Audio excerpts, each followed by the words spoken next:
Hi, I am Aaron, and welcome to the Call to Cinema. Tonight we are going to be talking about a company that will soon, unfortunately, be no more. Tonight we're going to talk about Twilight Time. If you're unfamiliar with Twilight Time, they were one of the boutique companies for quite a while. And if you've never heard of Twilight Time, I'm going to be going on about their big sale that's going on right now. They're having a closing out sale. We're going to talk about that. Hey, Danuch, welcome. Did you hear about Twilight Time, man? So sadly, Twilight Time is closing their doors. It's not like they're closing it for a little bit or it's just like a big sale type of thing. Twilight Time is shutting down the company. Last year, Nick Redfern, who was pretty much the heart of Twilight Time, he was kind of one of the leads on it. He passed away, unfortunately, and was a sad time for collectors that kind of wondered where they'd go from there. And they said, well, we're going to try to keep going on. Kind of, hey, Cinematech, welcome, man. This is very going to say, Frankie, Twilight Time is shutting down, man. So they said they'd keep going on, kind of do it in the spirit of Nick. Yeah, I'll talk about shipping costs as well. Hey there, Chris. Hey, Vinny, man. Glad to have you back. Coach Ultra Trini, Michael, welcome. Shipping is insane. Now, there's one thing I will tell you to try and do. Their sale, it is a really good sale. The shipping cost it is fairly high. Hey, Amy. Now, hey, Dave. Now, one of the things that I did was I took, because I've ordered Twilight Time stuff before, but I usually order it from Screen Archives, and their shipping is pretty high as well. But I do find it to be less high compared to Twilight Time's, the company's shipping. And that may be one of the killer parts with Twilight Time, with their own stuff, is that they could sell a lot more stuff through Screen Archives than they could through their own website, unless the people were in the area. The idea behind it was basically that the shipping was killer. Now I said, okay, I wanted to get something. Oh, thanks for coming in. I really appreciate that, Frankie. Especially when you're doing something else. But this is going to be the end of this is the end of the company as it is. Everything is being sold out. Obviously, it's going to be great for the secondhand market, collector wise. But for those of us that have got some of their stuff and understand, see Nick Redfern, the guy that was behind Twilight Time, primarily, he comes from the thank you. He comes from the audio area. He was in acquisitions when it came to soundtracks and music. That's what Nick Redfern is known for. That's what he was known for before he went into doing Twilight Time. Things happened at where he was working for with and he ended up going into Blu-ray. Ended up going to Blu-ray acquisition. Nick Redfern would be the guy that would be really focused. He was an audiophile, so his focus was on the score and on the soundtrack. That's why you're going to see a lot of early Twilight Time releases, and they're not going to have a lot of features on there. Sometimes they'll have a trailer if you're lucky. But the one thing it will always have, and that Nick Redfern always had a love for, was the isolated track. So the isolated soundtrack, he would always do that on there. Hey, well, welcome, Iron Wolf, Carlito's Way. I like that name, by the way, Iron Wolf. But he would eventually put more features on there, port features over from other older releases. One thing that they were good with later on is they were good with commentaries. And they were great with booklets. They always had these kind of usually 8 or 12-page booklets. They're always written by Julie, who worked for Twilight Time, and they were always really well done. There was using the same writer, same author for other booklets, did tend to give their booklets kind of a format that you'd expect. And if you liked one booklet, you pretty much knew that the write-up on the other films were going to be good as well. Now, right now, Twilight Time have announced that they're closing down. We're an interesting company in the fact that they release a lot of really interesting stuff, a lot of eclectic stuff, some stuff that you would expect from Twilight Time, some other stuff that you wouldn't expect. Um, Now we here things got really tight, so I wanted to, or I wanted to order, obviously I wanted to order a big bunch of Twilight Time stuff to kind of like for the big thing. I wanted to kind of see them out um, in a grand way. Now, as you noticed on here, and yes, please hit the thumbs up. Please like the video. That really helps my channel a hell of a lot, by the way. One thing that you're going to notice is that their shipping is pretty expensive. Uh, they don't do it like the way that you normally would do it. They do it by weight. So if you've got like and I'm not really oh, don't worry, I got my Twilight Time collection here. Tell you what, do you want me to show off my Twilight Time movies before we go into like the sale and before I go into any history type stuff? Oh yeah, that's the thing, because they had tied up a bit of licensing. For people over in the UK, a lot of the Twilight Time releases in the UK were released under the Indicator label, the Paris Indicator label. So let me just go through my Twilight Time releases first, and then we'll talk about the sale, we'll talk about the history of Twilight Time. I'll tell you what my very final Twilight Time order was, because I did get a smaller order, small order right there. One thing I will say is that there is screen archives as well. So when you're shopping and looking at the Twilight Time sale, do up the ones you like in both carts and just check the shipping on that as well. That's what I did, and I'll explain that afterwards. Hi, Jacob. So let's start off with the Twilight Time stuff. I don't have a ton of Twilight Time releases because of the reason that you know they're expensive to buy and they're pricey to ship. A lot of my Twilight Time releases were actually ones that were given to me over the years as gifts because of that reason from people. So from people from my channel and stuff like that. There were a few that I did manage to pick up myself that I really love. And this Twilight Time release, I got to fix the. I noticed that I'm like Monk. I got to make sure that everything's is completely in order. So one of the first Twilight Time releases, one of the early ones, the early stuff were done with the blue case. Hey there, Alan. But the newer stuff were mostly like white cases. So you're going to see both of them here. So when you see the blue cases, that means it's an early Twilight Time release. Hey, Leroy, welcome, man. Screen Archives are having a sale on Twilight Time as well. But I do find that it's not as cheap as it is over on Twilight Time themselves for the titles. However, when I took the discounted titles from Twilight Time and put the shipping on there, and then I took the kind of like the non-discounted but like lower priced titles for the exact same things and put them in Screen Archives. Screen Archives was cheaper. There's still some decent stuff, and I'll talk about that actually. We'll go through some of the stuff afterwards. Clerk X6 better film. Not always, because let me show you. First up is The Believers, which is an early Twilight Time release. Another thing that I think really killed for Twilight Time was a year and a half ago, or so maybe it was 2 years ago that they said we're not going to do like horror or genre-related pictures anymore. We're going to do more in like mainstream stuff, and I think that was one. Aside from the passing of Nick Redfern, that was a big blow for them as well. So The Believers was actually a really good one. So here's like the booklet for The Believers, and I'll show you the booklets on each of these. Chris, you read my mind. I'll tell you which ones I got from the sale. I got 3. I could only afford to get 3.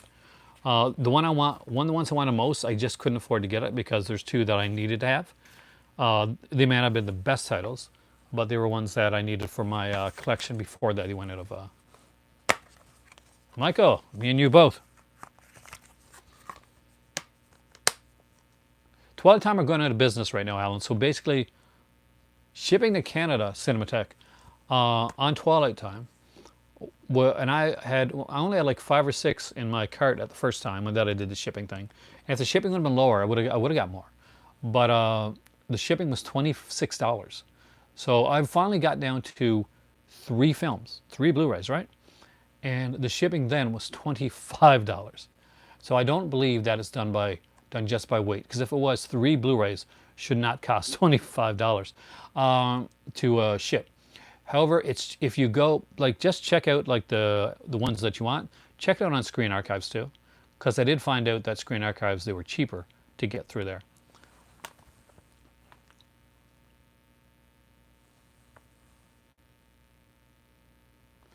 No, no, definitely not Cameron. Not free shipping there.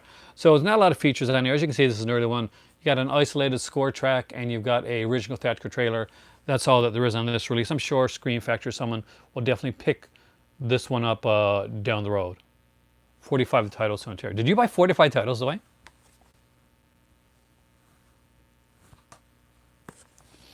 Next up is a yeah, they were like, despite like the horrible shipping and some strange decisions that they made. Hey there, Ricky.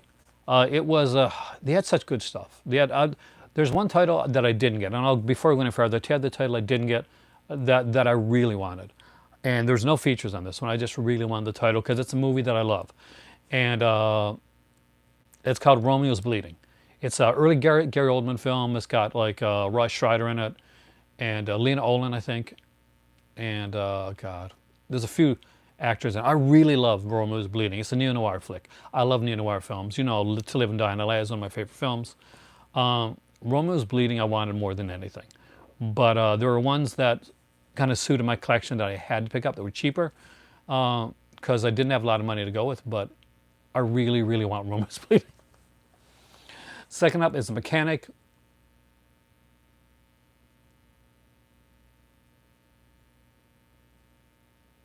And I really like this movie. Yeah, I really like that film. I just love that style of film. Hey there, Bill. Welcome back, man. This is actually an excellent film. It was remade with Jason Statham, but I actually, you know, this is a much better version of the film. I've never bought from Flickr Alley, actually. Probably that's why. Because I probably checked them out before. Jen Michael Vincent is this one. Keenan Wynn, Jill Ireland. There's an audio commentary on this one with Richard H. Klein and film star Nick Redman.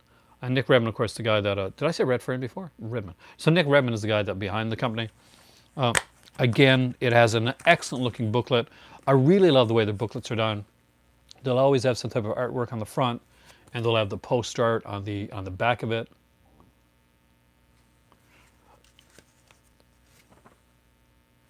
And every single one of these booklets, as far as I know, unless there's, is written by Julie Kurgo. They're always interesting reads, so I gotta say I'm always pleased with the write-ups on these. Yeah, that's the thing. Indicator ended up getting their stuff from the UK. That's how I managed to get. That's how we got on Indicator's radar in the first place. That's how we noticed Indicator. Was basically my better half wanted a Sinbad film. It had sold out on Twilight time. So the only way she could get it was when Indicator came up with the Sinbad box set. So next up is a Blob. This one again is another one that went out of print. This is a great, not just a great film, but I love this. I love this here as well. I love the way that they did it. I love the cover and the color that they used for it. And I really, really love. I'm in love with their booklets. I'm really gonna miss Twilight Time booklets. They weren't like really thick, like a BFI or Eureka booklet. They were thinner. I haven't yet, actually. It's on TV right now. My better half's watching it. The Last Ride. So, again, like these. Bob with Kenny Clark. Yep, Kenny Clark's on this one. Kevin Dillon, Shawnee Smith. Now, all the rest from here on out are going to be the white covers. You're going to notice that the white clear cases look a lot better than the blue cases. Blue cases are so you know. Yep. What Michael's talked about, and basically you had to pre-order stuff. What Twilight Time would do is he would set up these pre-orders, And you would watch like Twilight Time Reporter, stuff like Fright Night and The Blob, and even and the Fright Night 30th Anniversary Edition as well. All of those like would literally go, they would be put up and they would pretty much go out of stock like within half an hour to an hour. They went really fast. Great try. Christine's another one. See, all their horror titles really sold super fast. So when Twilight Time announced that they were no longer going to be doing horror titles, it was a real surprise to everybody, I think. It seemed like there was like a, okay, this is a sign basically. So here's the first of the clear cases. You can see the clear cases look really good. This is Strange Invaders, which is an underrated film actually. I actually like Strange Invaders a lot. It's a really cool film. And let's see, this one is, and most of these were limited to like 3,000 or 2,000. Most of these are limited to 3,000. Hey there, George. Pretty good, man. Twilight Time's closing down.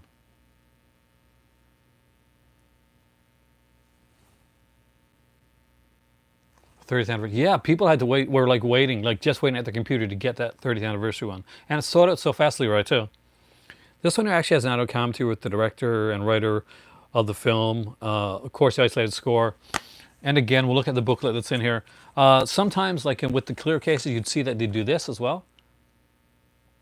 No, so I got the Blu-rays already taken out because they're in Morocco. But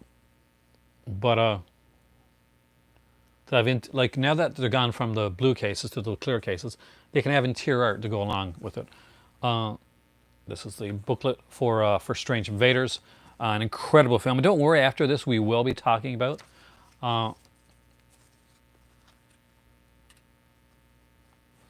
I think the reason behind like the 3,000 is like they usually kept it at around 3,000, basically, partially because I think that's all that they could do, and 3,000 was an amount that they could say, okay, if this doesn't sell well, 3,000 is not too much to make that we can't recoup our profits back on. Obviously, if a movie did like extremely well, they could always go back and do a reprint like from Fright Night to the Fright Night 30th anniversary. Hey there, Jason. And after Sony started taking their movies back too, like Christine was supposed to get another release from Twilight Time, but Sony took the rights back to Christine, and basically they just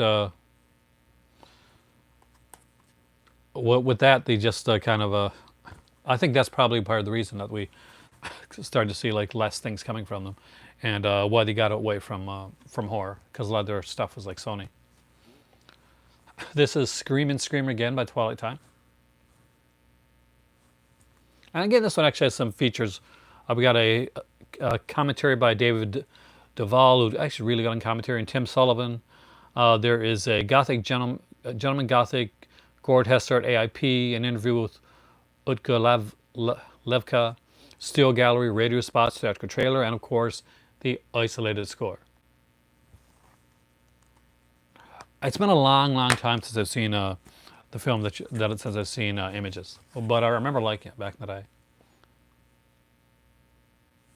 Do I read Stephen? Yeah, I used to read a lot of Stephen King novels. I love King actually. As a writer, King was one of those guys I looked up to. Because one thing King could do that a lot of writers couldn't do, he could write dialogue and make it sound realistic. And if you've listened to me talk on here at all, you know that when I'm watching a movie or when I'm reading anything, a dialogue is key. Practically identical. Is there any differences? Aside from that is a sexy cover. Here's the first of the vampire ones that you're going to say. The label did. I really didn't bounce back after Nick Redman went. I have to say.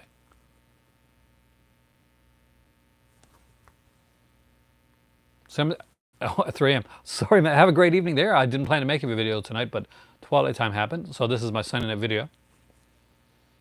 So here we got like the John Carpenter's Vampires, which I actually really enjoyed.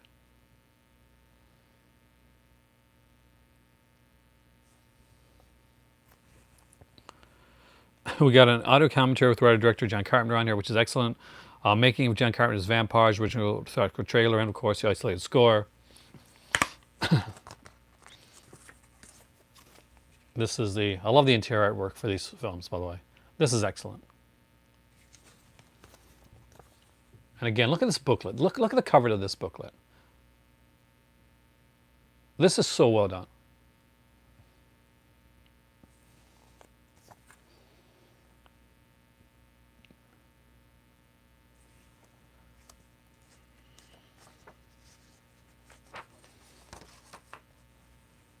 I haven't read Doctor Sleep, actually.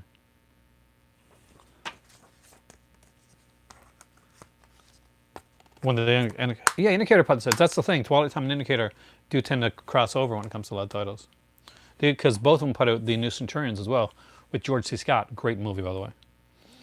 One of my favorite Twilight Time releases. I love the cover. I mean, there's a new commentary on the. I have not seen Doctor Sleep yet, actually. On the Scream Factory release of this, but I just love the cover to this one. They did a great job. It did actually. It did have like one of the bigger runs, which is surprising. But I guess they thought, John Carpenter's Christina done so well, maybe Vampires would do as well too. It didn't manage to do as well from that. But this one here had a 3,000 unit run, and this is 10 to midnight. Now, just like, hey there, 4K. Twilight Time's going out of business, man. Big sale going on right now. Shipping is hell, but there's a great sale going on right now. Now they've got, by the way, they got Blu-rays on the Twilight Time site anywhere from $3.95 up to $11.95. $11.95 being the top, of it, cost of it. If you buy certain ones, actually on the Twilight Time website, I think there's 10 for 115 is how they do. They do some of them, and if you buy like certain titles, if you get over 10, you'll start to see like it's being like slowly, stuff is being taken off it. Yeah, there's a promo code for it. Now this is again, this one here has like an outer commentary with producer Pancho Conner, casting director John Crowther, and film historian David Duval. He's really good, actually. Radio spots, original theatrical trailer, and isolated score with some effects.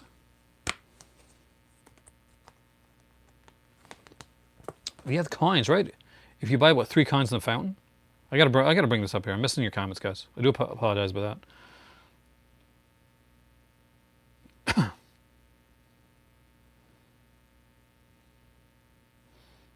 What the hell's the comment section on it?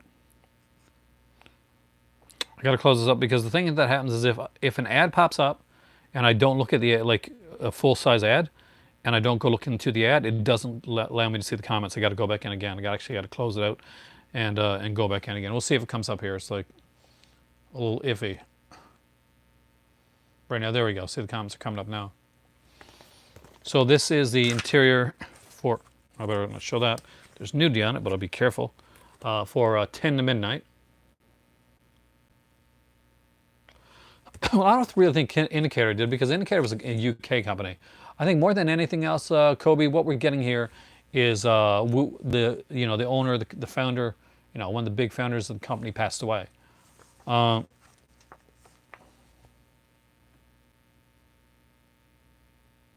I'm not going to be talking about that film, Alan. So I just putting that out there. Right?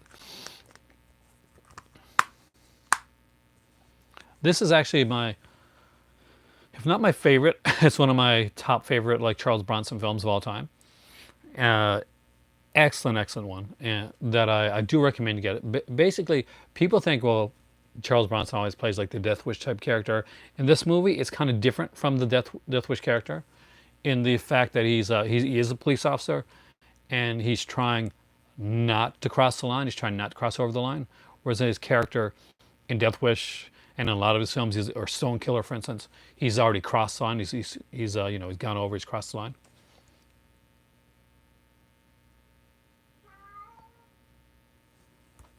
But again, fantastic, a good serial killer film, by the way. If you like films with serial killers, like thrillers, then definitely. Your dad met Charles Bronson. That's awesome. I would love to meet Charles Bronson. He looks like such a cool dude. He's on with blood, somebody else's blood. This is part of their was one of their limited edition series. This one had 5,000 units too, much like the Vampires one, but it sold out tremendously quickly. I don't think they realized how quickly this was going to sell out. Um, and that is the 30th anniversary of Fright Night. I love this Twilight Time release. It's a really, really good. I got a couple releases of Fright Night. I got a UK release which has the documentary on it as well. But it's really something special in my heart that I got this out of print one, and it is such a cool release. I love the cover it's done. I love like the Twilight Time special, like 30th anniversary kind of frame around it. The new Fright Night's my favorite. Like when you talk about when we eventually do a collaboration, I got news for you. Fright Night, going to be on that list. And as for feature wise, they really like knocked it out of the park with this release. We got an isolated score track and audio commentary with the director Tom Holland, Chris Sarandon, Jonathan Stark, moderated by Tim Sullivan. Audio commentary with Tom Holland, William Ragsdale, Stephen Jeffries, FX artist Randall Cook, moderated by journalists Jeffrey Smith and filmmaker Tim Sullivan. First ever Fright Night reunion panel in Fear Fest 2 done back in 2008 has Holland, Chris Sarandon, William Ragsdale, Stephen Jeffries, Amanda Bierce, Jonathan Stark, moderated by Rob Galuzza, who of course is in Just to This podcast and in Shockwaves podcast. Shock to Your Drop presents Choice Cuts with Tom Holland and Ryan Turek. A vintage EPK kit with behind the scenes raw footage. What they're not saying there about the vintage EPK kit, which really should be mentioned, is it has the Fright Night music video in it. So if you like the Jagals song Fright Night, the music video is included in that vintage EPK kit. So make sure if you got this that you check out that EPK kit because it has that. Stills and memorabilia gallery from the Tom Holland archives and original theatrical trailer.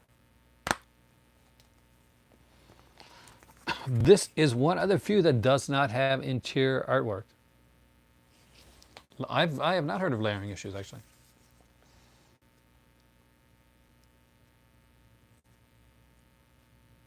Now this one does have a lot of features. That's the thing. And the booklets were always key for me. The booklets on these were the reasons I would pick up certain releases over other ones. That's the reason that I picked up the one that I picked up, by the way. They always had great write-ups by Julie Kurgal. There is a remake to Fright Night, a remake and a remake spin-off. I've never had an issue with layering actually.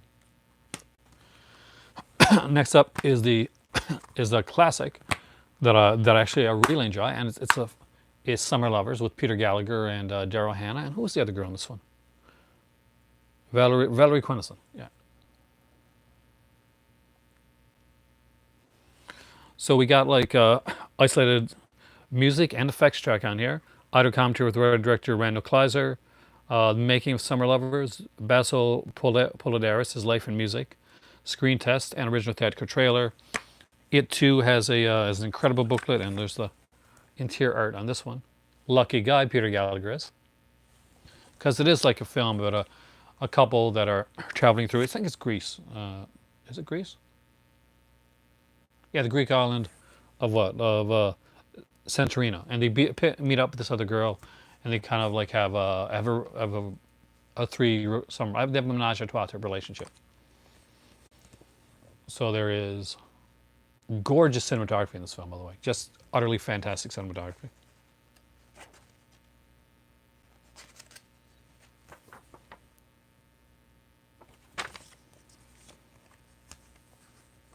When this was Spider-Man, that just, where did you get that? Did you buy that like actually like from an Amazon thing, or was that something like where somebody like screwed you over?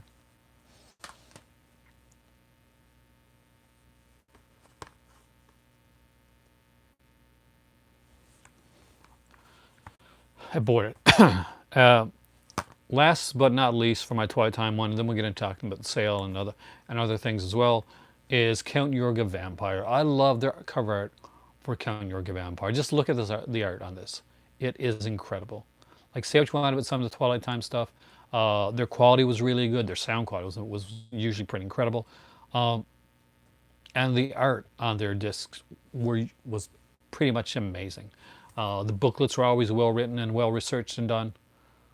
Isolated score track was definitely a cool bonus to have on there. If you're an audiophile, or if you just like, and this one here, we had isolated score track, audio commentary with film historians David Duvall and Tim Sullivan. My Dinner with Yorga, the Robert Corey Rue Morgue interview, a reading by David Duvall and Tim Sullivan. Fangirl radio tribute to Robert Corey with Tim Sullivan. Still Gallery, the MGM archives. Still Gallery, the Tim Sullivan archives. An original theatrical trailer. Now on the inside of this, we have a gorgeous, and I do mean a gorgeous looking artwork. It's really cool. It's raw. And here is the art. This is one of my favorite covers, like art for their booklets. Is this one right here, and I love the look of the old school '70s poster on the back as well. Again, Julie Kurgo did the work on this one. It is an amazing, well done. Economy opening up. Well, economy is open up. It's just we're smartly staying shut down. That's all I'm saying. That we're smartly staying shut down because we ain't. Well, most of our browsers. That's all I'm saying in that topic.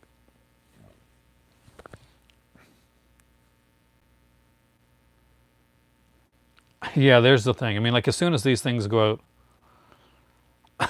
oh, they're a lot. Some of these are going to be worth a bit of money down the road. That's the thing. I mean, I'm sure like Blob and Fright Night. Fright Night maybe not so much because like a lot of them got other releases elsewhere, but the Twilight Time versions of them, I'm sure, still garner a hefty sum on eBay usually. That's I don't really check because I'm not some I don't flip discs. Like that's something that I've never that's never been a thing with me. I've never like been somebody that's been flipping discs or selling that type of thing. I adore these things. But one you missed out on was Two Rode Together. Was that really the only one you wanted? So I could only afford. We had 21 things in our cart, but we really couldn't do it. But we got three. There's only three was all that we could afford, and that was stretching our budget at the time too.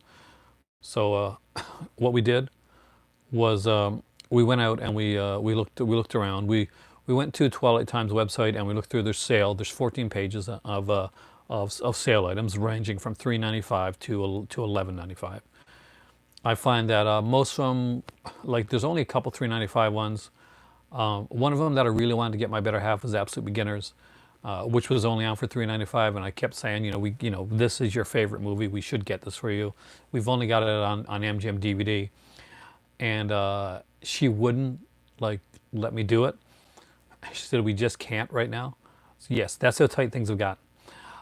So she's like, no, we can't do it right now. So we couldn't put Absolute Beginners into the card as well, which was a shame because I really wanted her to have the Blu-ray of that one.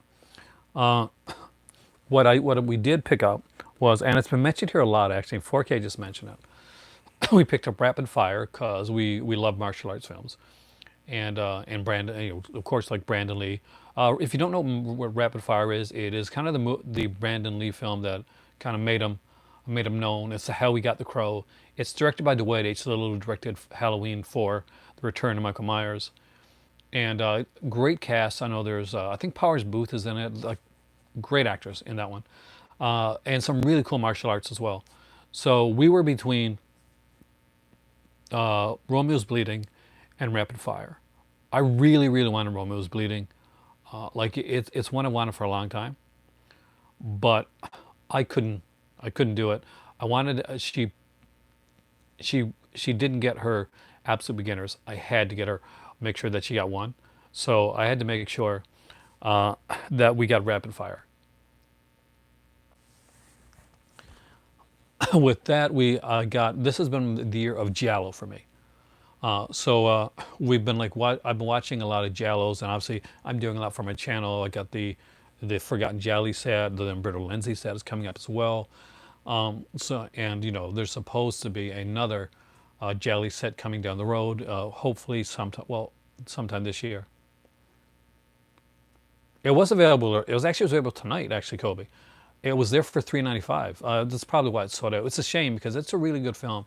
It's really underrated, and a lot of people have yet to see it. But it's a great David Bowie musical. Dave Bowie's in it. It's a great musical. Really well done.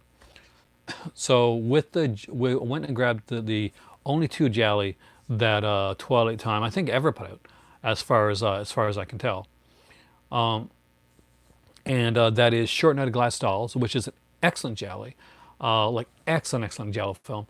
If you haven't seen it, I definitely recommend it.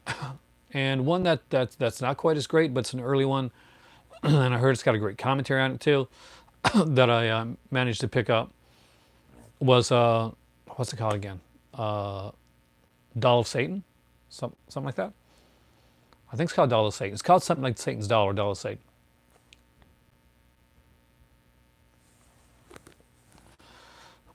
So those are the three that we got coming.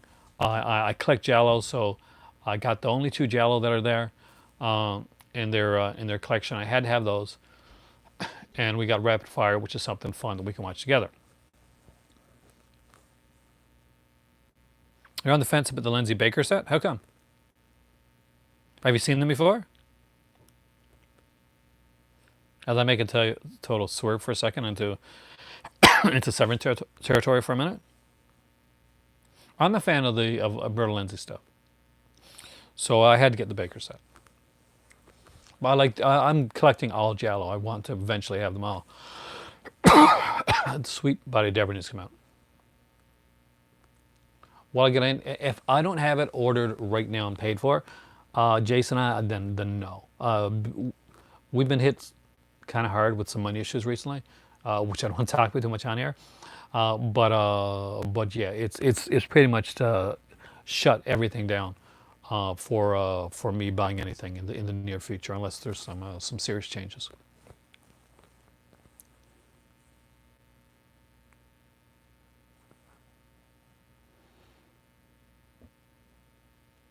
Talking Sopranos. Oh, nice. Do I like David Bowie's "When the Wind Blows"? I do actually. I like most Dave Bowie stuff. "Life on Mars" is one of my favorite songs, and he made a great series out of it. Your comments are coming up here before I'm actually able to see them here. Most local shops go under. Is Forbidden Planet going under? It would be a shame if it did, really. Thank you, Ricky. I was wondering. I'm glad somebody else watched Trauma. Yeah, he's definitely a killer. That's what I say as well. Did you kind of get for the same reasons too? Like for the impotency? Because that's what I thought is. There's like in a lot of these, there's a hidden perversion beneath the surface, and that would be his.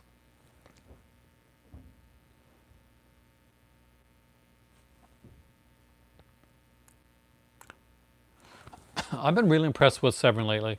Now, for the sale, I got to let you guys know the way that is going right now is it's a significant reduced price. However, shipping is going to cost you a lot. Hey, Mike, welcome, man. I am doing okay. We watched the Money in the Bank tonight. It was hilarious. But tonight, Twilight Time announced that they're going out of business. So there's a Twilight Time sale going on the website. Their shipping is insanely expensive. However, you can go to Screen Archives and this is one of the things I get a kick out of with Screen Archives, and they're the only company that does this. That's actually what I was thinking, Ricky, too. They're the only company that does this. Is that if you order from anywhere else, it'll say you can choose like a cheaper shipping or more expensive shipping. With Screen Archives, and it really annoys me, but I do buy from them. Is that every time, and I'm canned, right? What I'll get when I get to go through to my order, I'll get this huge red block that'll come up on my screen saying, you've chosen this type of shipping for $40-something more. You can choose a secure shipping. We cannot be held responsible if your DVDs or Blu-rays do not arrive to you. Blah blah blah blah blah. Right. So the first time I ever ordered from Screen Archives, I was petrified because that message was like, okay, does this mean I'm going to lose my stuff? After I placed that order, nearly every day I was nervous that it wasn't going to come. And one thing I can always say, knock on wood, this it stays this way. Uh, Screen archives are fast, and they come well packaged. They come quickly, and you're like, man, I wonder if I'm going to get them. Oh, look, 2 days later, I got them, type of thing. And I'm in Canada, so I don't expect it to come this fast. With things going on right now, but I have really enjoyed their shipping. So one thing I can shout out is that Screen Archives, great shipping. I think that that Twilight Time uses the same type of shipping, like a USPS Priority is what it is. I think is the style of shipping that's used, but you can choose like a bigger shipping. I'm not going to talk about the movie, Alan. I told you that before. I've mentioned it on the channel before, and it's a controversial film that I don't like, and that's like my last talk on that film. I love Husarda. See, I'm a huge Jallo fan. And this year we've been like inundated with a severe like amount, like a plethora of Jallo films coming into our midst. And I really enjoy that. So anytime a new one comes up or I have the chance to get one, like the two Jallo releases that I picked up were $6.99 each, which is a really good price for short netted glass dolls, and a fantastic price definitely for Doll of Satan. Hussard has a good one. If you haven't seen it yet, definitely. That's got George Lazenby, I think, in that one. Good job he does too.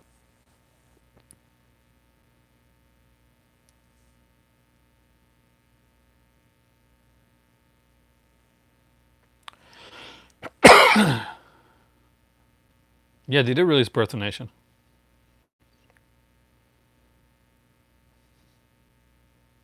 In case you buy Twilight Time. Well, I think that's kind of like what's going to happen now is all the if they had any type of like holds on any films, obviously closing down. That's going to open up the some rights for some other companies to come in and swoop in and get some of the rights for some of the films that they do. Now that being said, Twilight Time has a very eclectic amount of releases.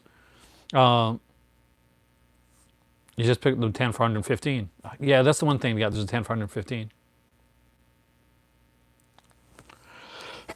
And not every one of their titles is something that's going to be picked up by another company. And that's the thing. Hey there, Brian. Twilight Time's going out of business, man. That's the big thing right now.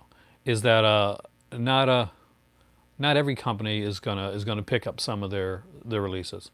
Whereas you're going to see some people may pick up some of the horror stuff that I picked up, or some of the action stuff. Um, I don't think you're going to see a lot of people maybe picking up a lot of the westerns, a lot of that style of stuff. So people that are that get the westerns or some of the other releases, that's where I'd look.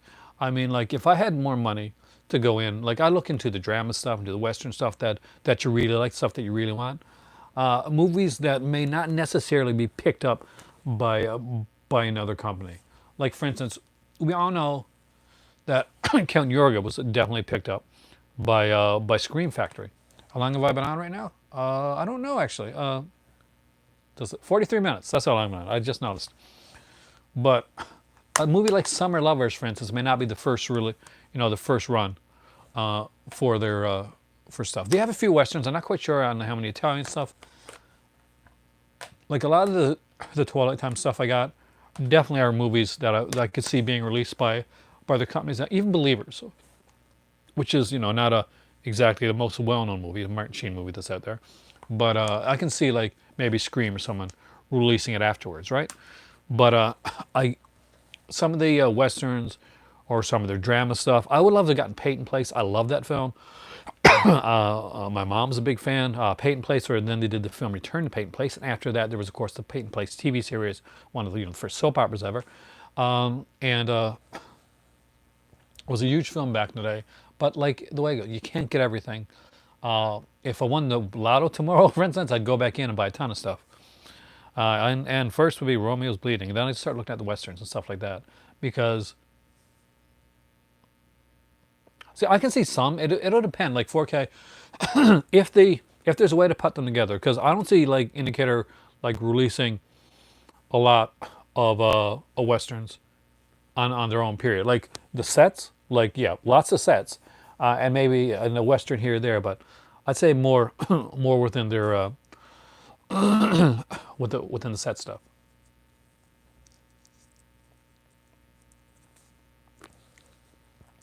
But if it can't be put in the set, the indicator may not pick it up. Indicator is the king of like the way they do their sets. Their sets are incredible. You can see them in the background right there. Did you?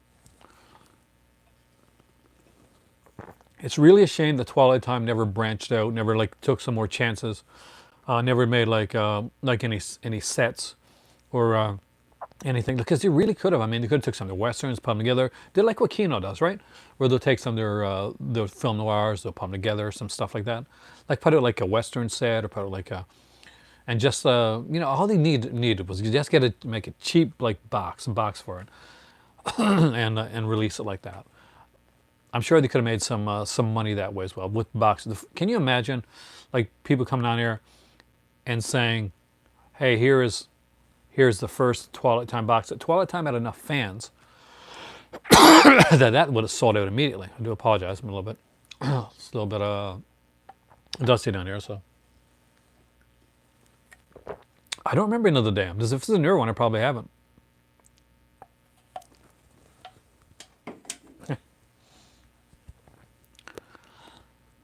Yeah, some of their titles have already like sold out. I'm gonna just actually go to the sale page right now. Gotta grill some salmon. Well, enjoy your grilled salmon. It's good. You're good at, like, for instance, 10 Burlington Place. Excellent film, by the way. So here it is right here. This was put up indicator too.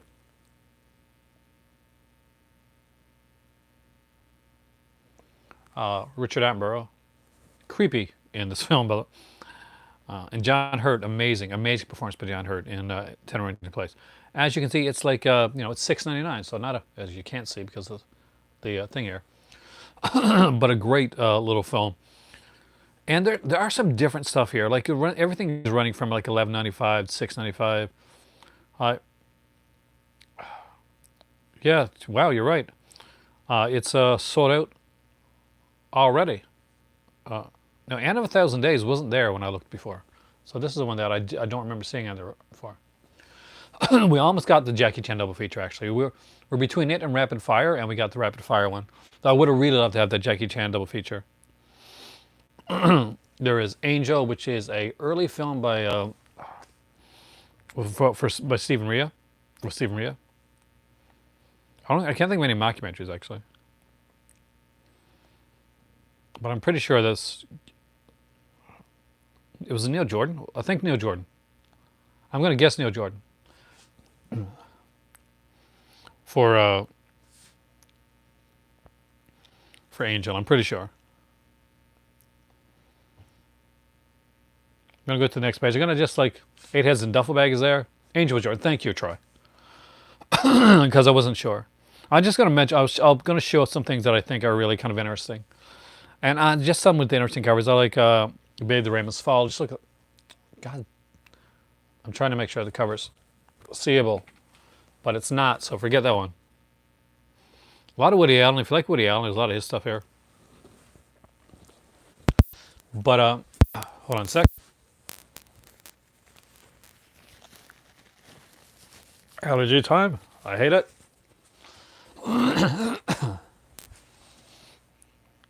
There's things like the Barefoot Contessa, Beat the Devils in our cart for a long time, Bedazzled, Peter Cook, and Dudley Moore.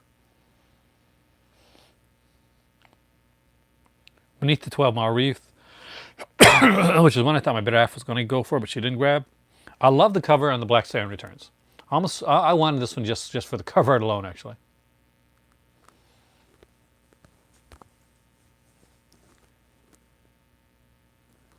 I'm definitely not adjusting the brightness on the phone.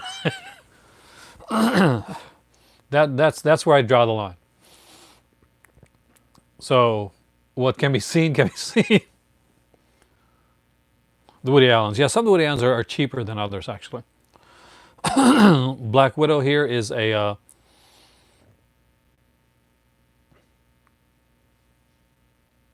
it stars Ginger Rogers. Blondie, the complete series. They got a couple of complete series on here as well. Bob and Carol and Ted Nallis is here.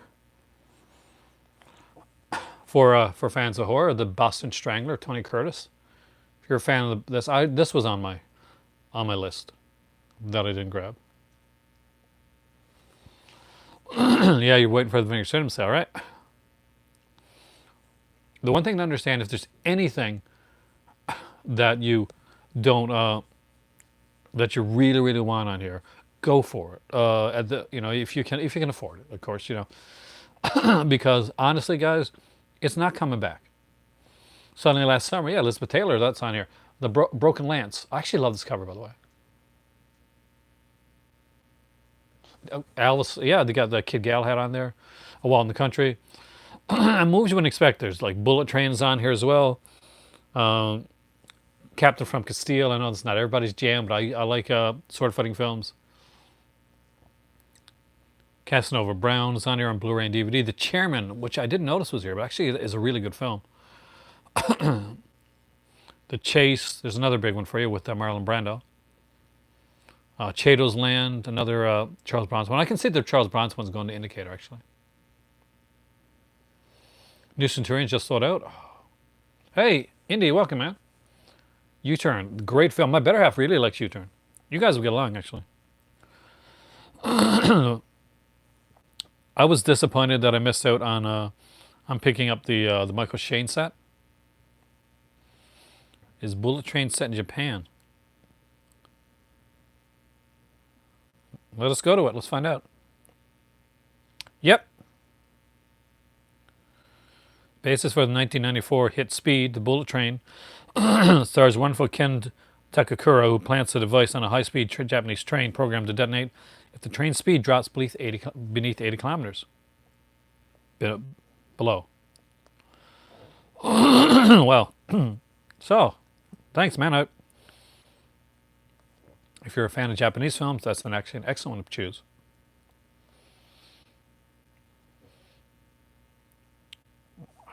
Let's get to the next page here.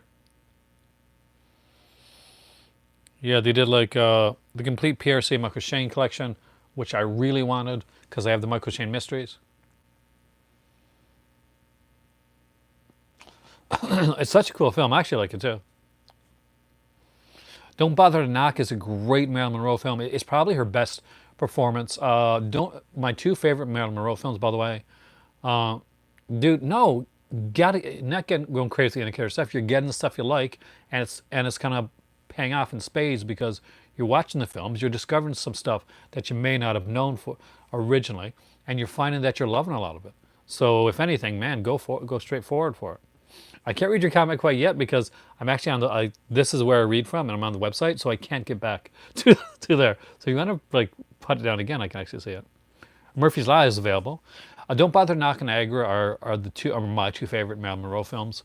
Of course, Niagara's got Joseph Cotton, so they're Dragonwyck, beautiful cover for Dragonwyck here. Vincent Price. Eye of the Needle, again, is another, it's a classic film. Fatherland is here. Fatherland is $3.95. The Fortune Cookie with Jack Lemmon and Walter Matthau. From the Terrace is an early Paul Newman film. Gang's All Here, Garden of Evil. Genghis Khan. Gidget, classic Sandra Dee film. I love that Eye of the Needle. It's great. I love Donald Sutherland. Obviously, he's Canadian like me. Got to represent the Canadian guys, right? You know, another Western here with Glory guys. Grand Bolito. Harry and Walter Go to New York. That's been recommended to me before. Hell and High Water. I won't mention everything. I'll mention things that I think are good. Hour of the Gun, which I think is the James Garner, Jason Robards.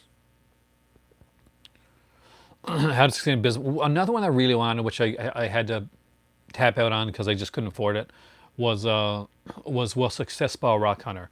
It's one of my favorite comedies of all time, and I really enjoy it, but it was unfortunately one of the more pricey ones. Like the amount of things, inserts is here, the amount of things that they have here, and the eclecticness of their films. It's they're gonna be missed because some of the stuff they do and some stuff they put out isn't stuff that's gonna be put out by other companies, and most mainstream companies really aren't going to be looking into a lot of this stuff. There's Kid Galahad right there with Elvis Presley, the L-shaped room. This is the La Bambola of de Santana, the Doll of Satan. This is the one of the ones that I picked up.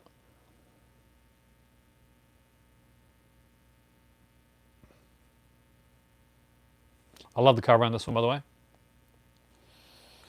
Glass Shiraz here, Lawman with Burt Lancaster, Robert Ryan, and L.J. Cobb. I love anything Burt Lancaster.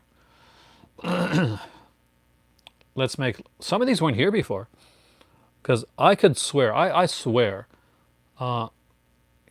it's okay. Doll Satan's okay. It's not one of, it's good. It's not great, but I think you'll have fun with it. It's one of the ones where they try to blend gothic and giallo together, and that can have like mixed results. But overall, it's been a long time since I've seen it. I kind of really liked it when I did. Did you notice that some of these here?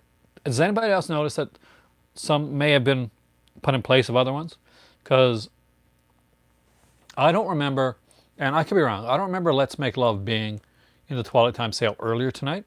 Because when I was looking in there, this would have definitely been something that I like Marilyn Monroe. Would have been in my cart. But now it's there. Was it? I didn't see it, and I went through there 3 times.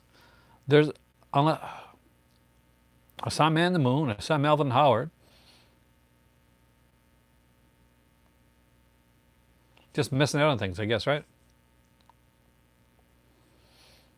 And by the way, if I'm missing some of your comments because I'm looking down here, I do apologize, but I will go back to my comment section afterwards as we're talking, and I'll respond to some of your comments. So don't think that I purposely like missed out on you. It's just that I'm trying to get through this so that we can actually so I can actually let you guys know some of the titles on here. Murphy's Law is a great Charles Bronson film. I think people are finally noticing that this sale is going on. And I think Brian from Just to This, he actually recently mentioned it on Twitter. And he definitely has a lot of followers, a lot of people that look at his stuff. And I'm willing to bet some of them have actually have noticed it from Brian's. Because follow Brian on Twitter for Just to This podcast, by the way. A great way to find out about stuff that's going on. I was actually supposed to make this video a few hours back, but I watched the WWE pay-per-view instead.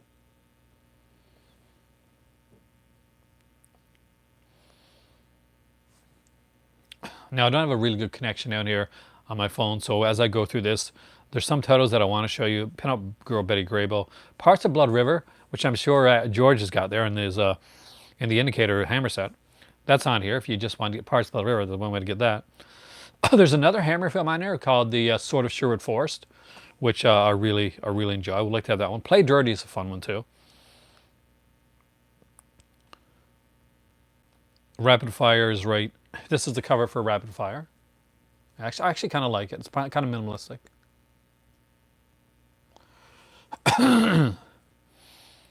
Yeah, I like a lot of neat stuff. Return of Frank James is on here. River's Edge. Again, not the original Rollerball, which was also from Arrow Video. There's their release right there. And this is the one I want. Anybody wants to be my friend and get me Romeo's Bleeding as a gift? There's a movie I want. This is my want. This is on my want list. Great film. Rush House is here. We got like Satan Never Sleeps on here.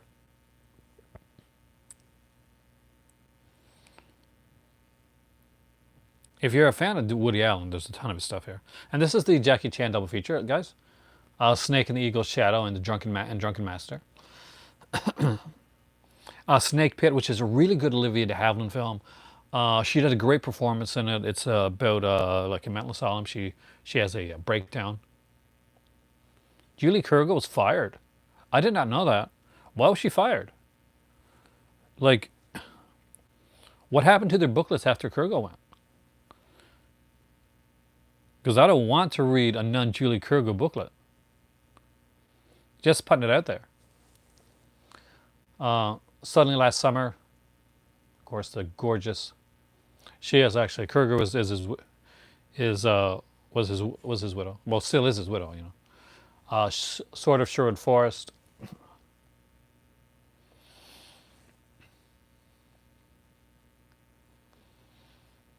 Three Kinds of the Fountain. That's the one they were really pushing. Another one I would really like to have had was the Tom Sawyer Huckleberry Finn double feature. Yeah.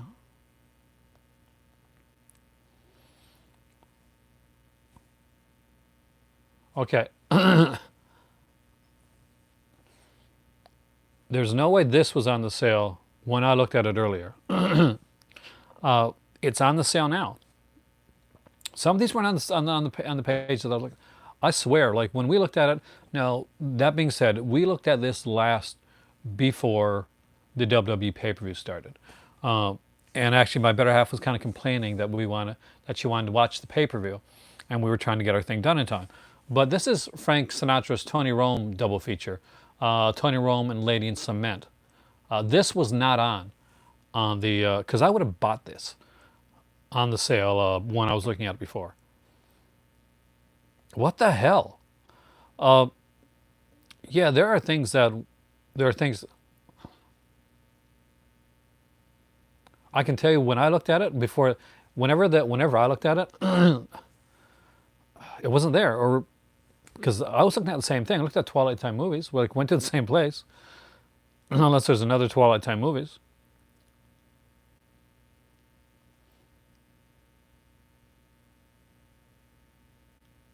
No, but in the sales section that I looked at is what I'm saying is like was not in the sales section when I looked at. I went through the sales section five times before we went through, and we picked out everything that we liked, and I kept going through. My better half went and made her lunch, and while she was doing that, I was going through it again. Okay, now I'm going to see some of your comments. So if you're dissing me, weird. You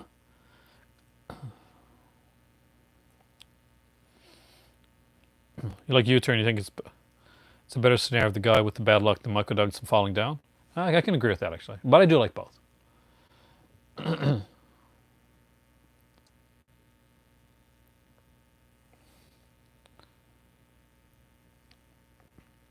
You got the email, and everything that they had was added to the sale. Thank you. I don't, because people are making me feel like I'm gone crazy. So thank you for uh, for giving me a reason behind that. We seen my next order for indicator stuff's up to 200 pounds. Whoa. Well, George, as long as you can afford it. 10 for 115. Yeah, we couldn't do the 10 for 115. I wish we could have actually.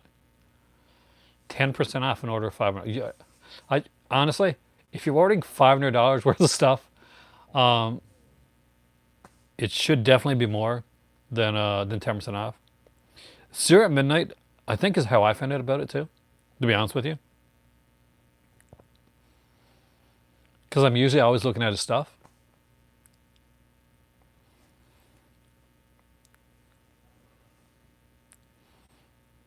Bulk price.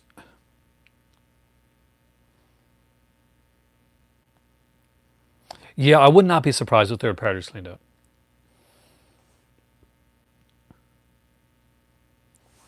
Yeah, Rollerball. Two really good commentaries. Which release did you get? Did you get the Twilight Time release, or did you get the Bill Burby? I apologize. Or did you get the Arrow release? Arrow put out a really good release of Rollerball too. So either way, Rollerball has been well represented on Blu-ray. Very well represented film on Blu-ray. It's a hard time. I mean, we got the Vinegar Syndrome sale coming up really soon. In June, there's a Severance sale that's coming up as well, coming up in Father's Day area.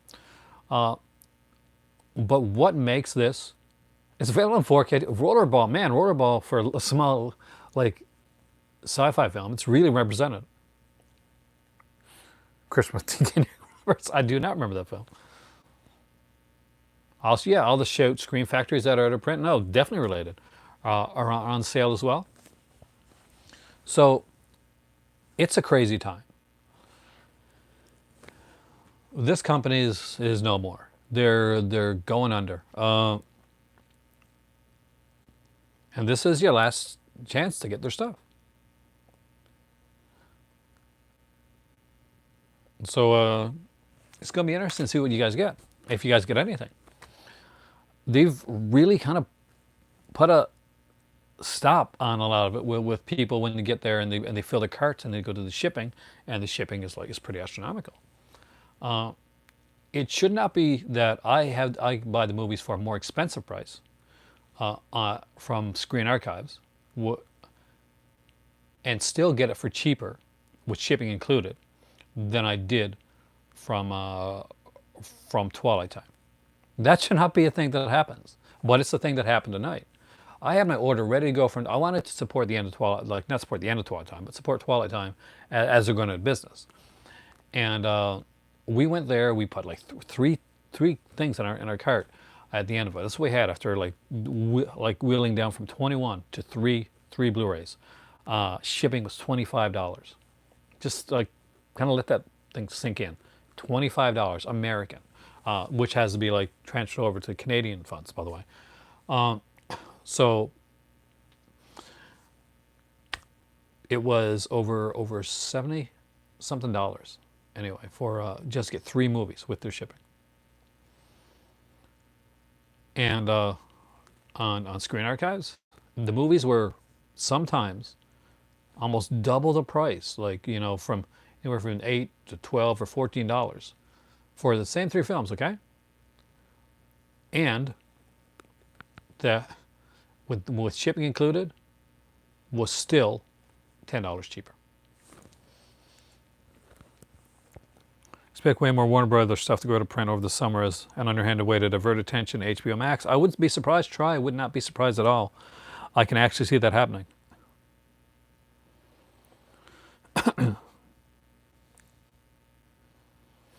It's an interesting time to be a collector right now. I was talking to my better half, and I have a non-physical media video idea that I'm going to float by your way. Yep, Brian, so basically, think of it this way. The shipping alone, and let me just close this up here for a second. Go to my XC currency, that's how I do my stuff.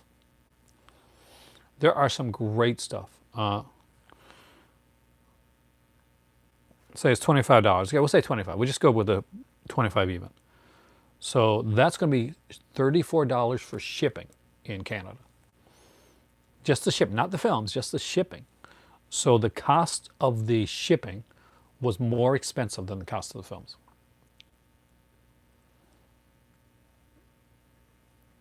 Now let's see what I missed out on.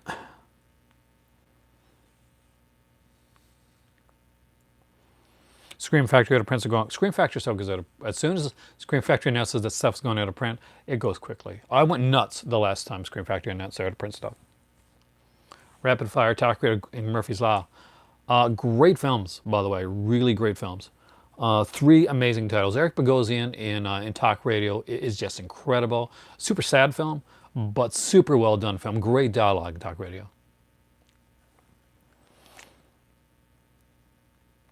We're streaming based on your current location. Yeah, so that's what I was. Oh, thank you, Indy. I almost forgot.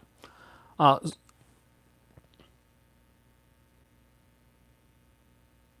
would love to have Angel, actually. I like Neil Jordan. My better half thought, you know, where things are, you know, people are kind of locked in right now, and some people are finding it like hard when it comes to getting certain physical media. That aside from my regular collections like stuff and that I do, I'm going to do a videos at one point on the different streaming services that are out there, and some cool little films that you can find and watch throughout the services. So I got to do some research on that, but because I'm not a big streaming service guy, I watch a little bit, but not a lot. But for people, like, you know, at a time when sometimes they're saving up money or something happens that causes you to like make a big difference. Slasher flicks from all of films. Which ones? It depends on the one that you're talking about. I've got a few.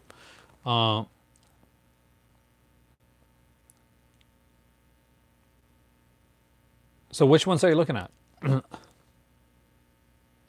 Oh, I'm physical for life. But the thing is that there's some people right now that are physical, but you can't afford to buy anything new. Me, I can coast a long ways on the physical stuff that I got. But I want to be able to do something to kind of like reach out to people that may be kind of shut in a little bit and don't have access or the funds to get like films. Olive's another one of those companies that were like much like Twilight. Olive and Twilight Time, I kind of put almost into the same category, as in they're usually extremely expensive. It is sad, Andy. I mean, like I haven't bought a lot from them because of shipping issues and stuff like that. But I have never been. I've never picked up a Twilight Time movie, put it in, and thought, you know what, I regret this film, or I don't like this the presentation of the film, or that commentary wasn't good.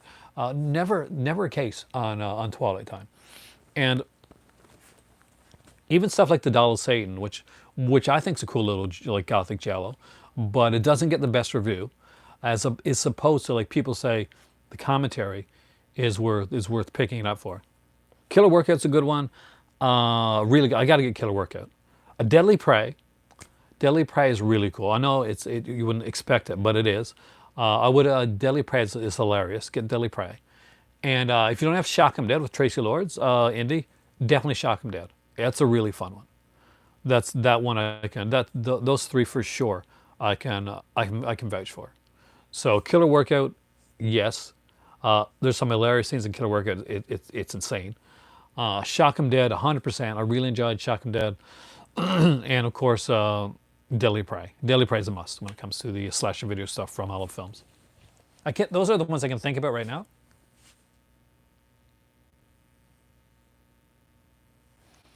There's probably more, and I know that there is more. It's just that those are the ones that I have and that I can like rhyme off the top of my head. But I do like the slasher video stuff. I just for a while, the Olive slasher video stuff came in Amazon sale, and they were really cheap. Like you can buy them for $10. Like Killer Workout was there for $10 on Blu-ray. I've been like waiting and waiting for it to drop again because I really want that one. I did have that one point. I gave it to a friend of mine who didn't have it because I wanted him to have like one of the slasher because he sent me so much stuff that I sent him. I sent him the Killer Workout because I wanted him to see it, and I said, here, you can keep this one. I'll grab it again down the road. I still haven't picked it up, but I will grab it eventually.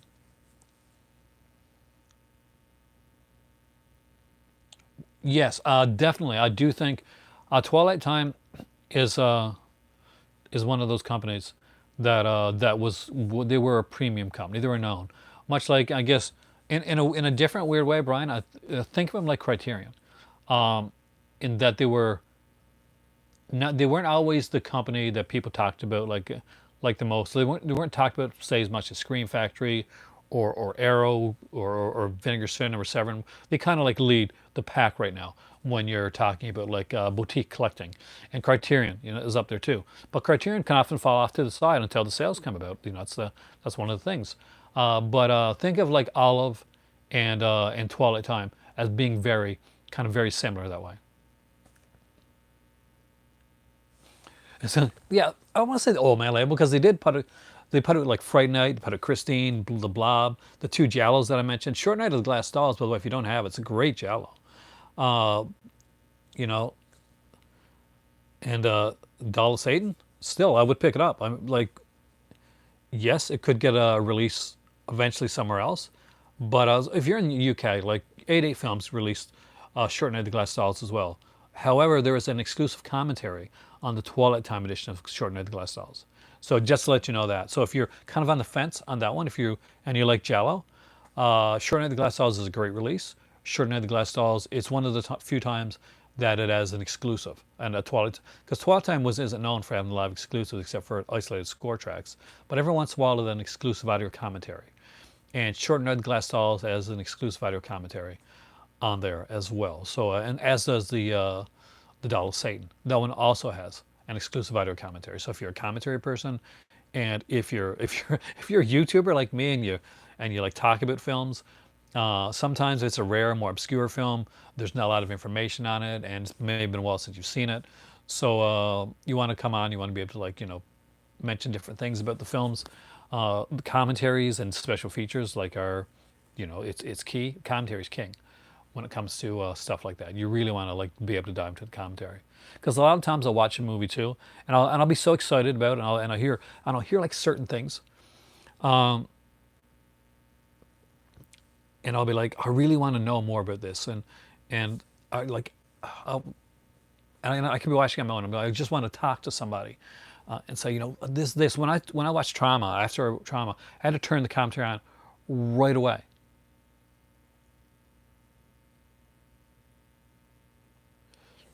I really, if he didn't like Jallos, I'm just gonna put this out to you now. If Joe Bob is not a fan of the Giallo genre, um, he loses cred because one of the key paramount things for like midnight theaters and drive-ins and all that type of thing was Giallo. Just the movie fan. I remember the movie fan. I'm Golden Movie Retriever. Those were huge books, man. Um, I got one of them here actually somewhere.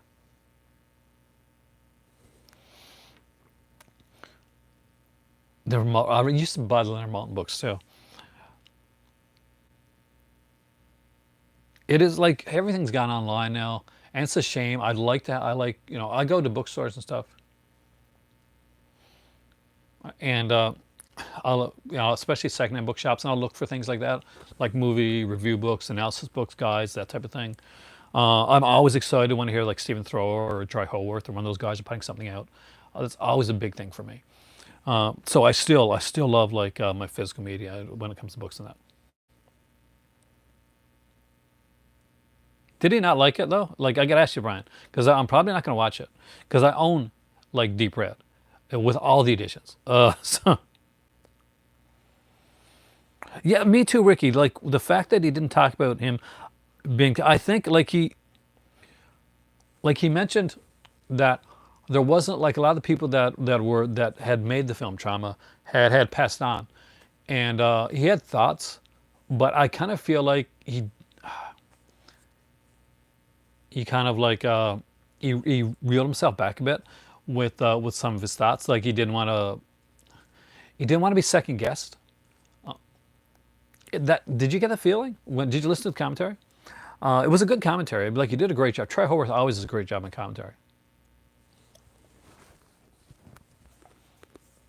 Considering who Joe Bob writes for, outside of like the last drive-in, he shouldn't be critical of anyone.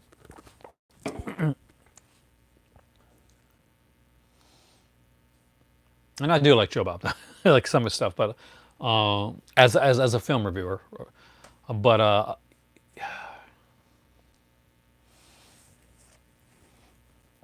I can't imagine anybody not liking Deep Red.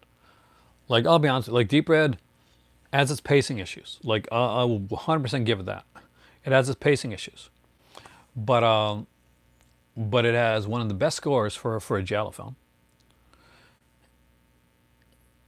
Oh, his commentaries are amazing. I love like I rag on Joe Bob's stuff a bit, but understand like big props and big respect for Joe Bob's stuff that he does.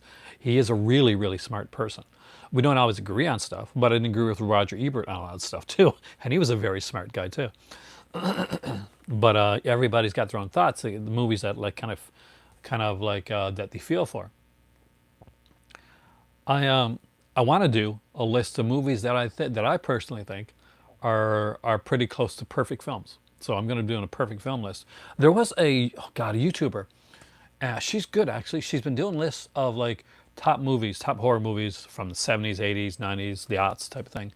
And she'll pick a movie and then I got to find out what her channel name is because I want to say it on there because I may do something similar to that. And doing that, I want to acknowledge that where I got the idea at, by the way, and make sure people check out her channel. But a lot more people check out her channel than me. She's actually well known.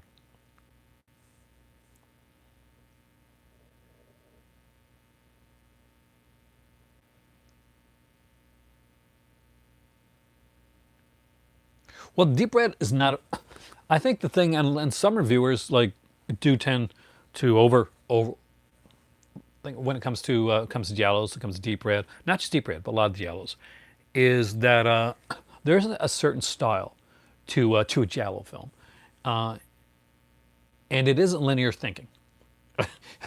That let's we'll get that out of the way right now. Giallo films aren't exactly known for having, like, for putting like A, B, and C always fit together. They're not meant to be exactly animated. They're not meant to be completely logical films.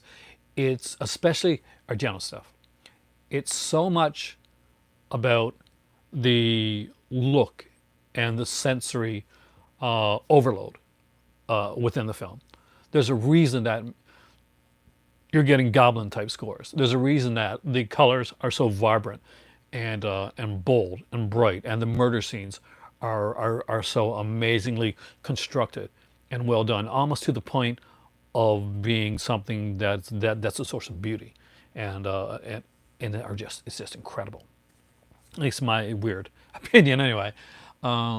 Giallo is all about that nightmare.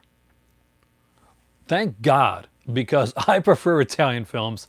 No, nothing against like Canada and the United States. They make some great films, but no, man. There's a reason that that the Giallo thing is uniquely like uniquely foreign. When they try to do when North America tries to do Giallo, I've seen Canada kind of pull it off a little bit, and Pete Walker's done it, like in the UK. But it usually comes off like a slasher film, and it just they don't get the feel, they don't get the style, and there's a certain style. And it is like it is a foreign thing, it's a foreign element that makes it work.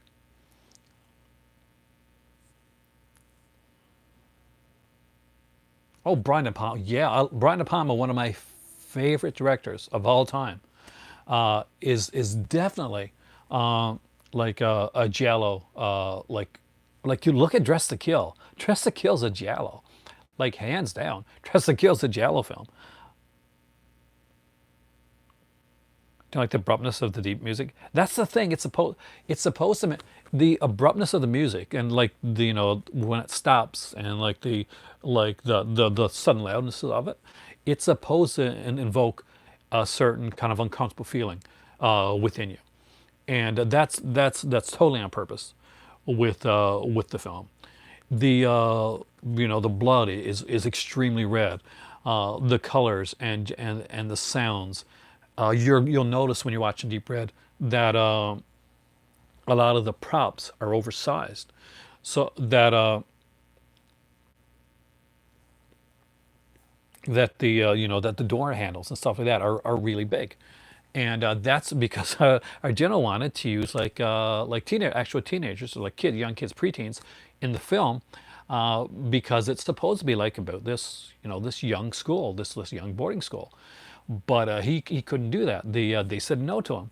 So what he did was he casted people like Jessica Harper and Barbara McNulty in there, and then he just made them like a larger size to kind of give a feeling of youth, and like small, and like of being smaller, of a helplessness, which works really well in my opinion within Deep Red.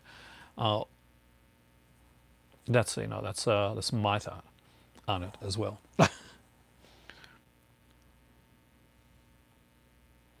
Argento did not, and he made great films after 1987. No, he's not. It's a joke, actually.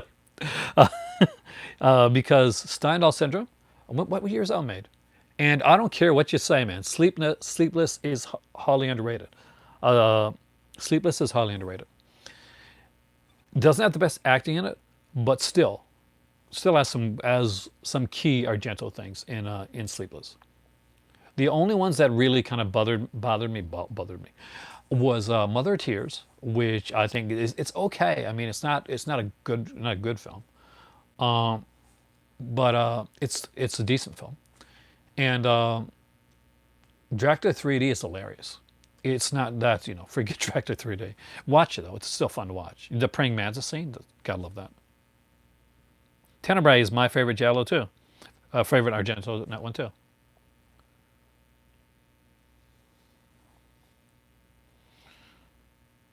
Joe Bob said Argento would get a foreigner to play the lead in each of his films. Well, there's a reason for that. He often would. So, and not just Argento. Most, I love the foreign, the Giallos and stuff like that, because they're trying to get these movies across to a North American audience. And I still have the rain slicker yet. Packed away now though. So, so he was he saying it as a criticism that they used uh, like North American like actors? Of course he did. It's common like sense. It's economics. He wanted to take like the basically people that were known names and put them in the films because they would sell over in another country. The same, yeah, exactly, Dave. The same as in the spaghetti westerns, or the same as in a lot of those films. Same as Umberto Lenzi taking the known name of Carol Baker, putting her into his giallos, and bringing them to a North American market. You can play all regions on a 4K player Danuch of 4K discs. Now, if it's a Blu-ray disc, that's still region locked to whatever region that Blu-ray is. But the 4K disc itself will play in all regions. So all 4K discs are region free. But if there's a Blu-ray or a DVD with that 4K disc, that's usually locked to the region that it comes with.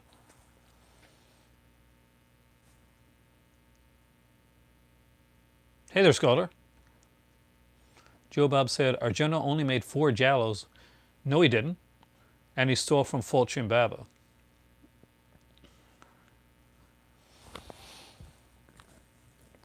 Okay, I'm going to say this right now. Joe Bob may know his drive-in films. He does not know the Giallo genre.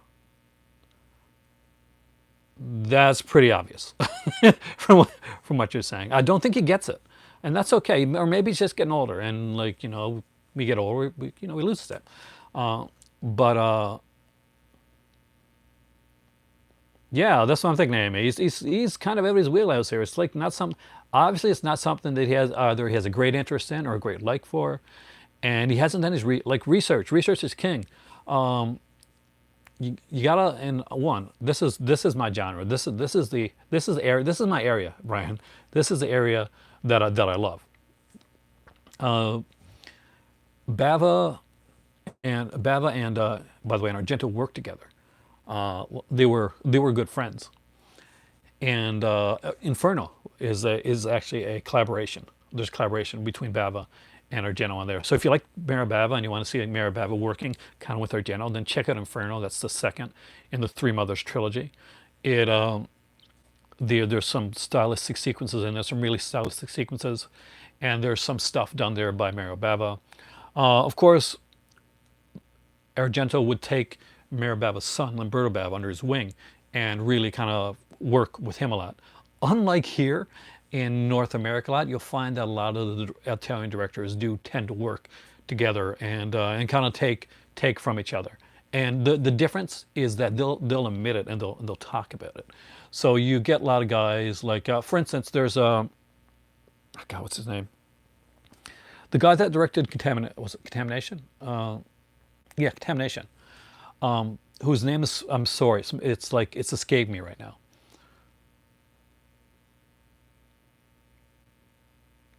And he works. He has Giallo's. He works for Argento's. He works for Argento's store. Cosi, thank you, Charlie. Lucio Cosi works like Profondo Rosso is like the store, this Giallo store that Argento has. Lucio Cosi works there. D'Argento was extremely good friends with most of the other guys.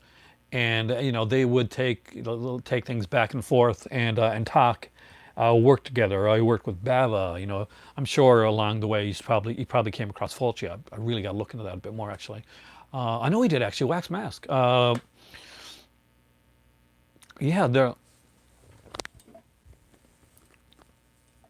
I'm sorry, Joe Bob, for all the good stuff you do. You're really out of your wheelhouse when it comes to Jallo. Pick up a book. That's all I can say. Pick up a book, read a bit more. Listen to a commentary, man. Don't just do your own. Listen to a couple of commentaries every once in a while.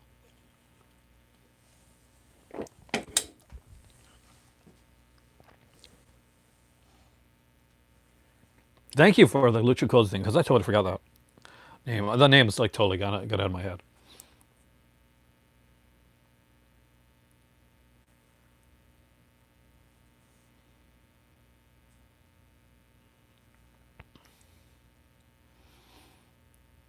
Make broad declarations of film genres that really restrict. It is annoying. I'm sure I've done it before myself though.